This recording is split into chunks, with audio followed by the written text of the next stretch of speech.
Nandito na naman tayo. O ayan, pang 4th day na po itong ating pipino mga kajunini.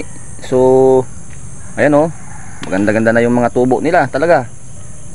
Buti na lang hindi laging nagtutuloy yung mga ulan-ulan talaga dito sa atin. O ayan.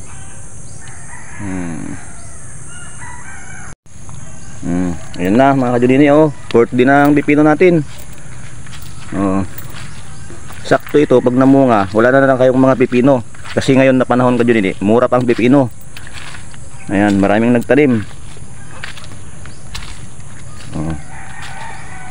Pero ang pipino, madali lang naman itong masira kumbaga. Matagal na yung 5 harbisan dito kajunini pag hindi nalagaan ng maayos tong pipino. Ayan o.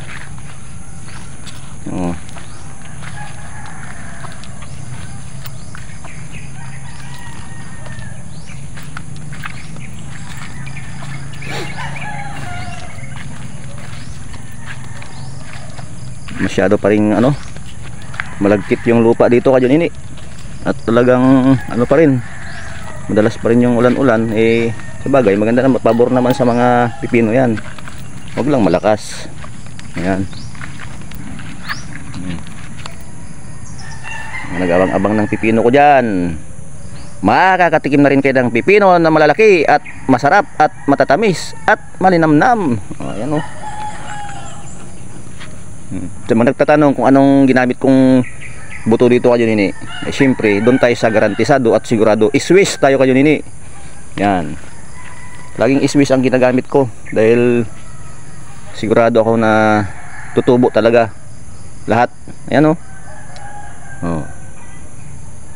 Ang kita nyo naman, tested and proven na yan. Iswiss kajunini.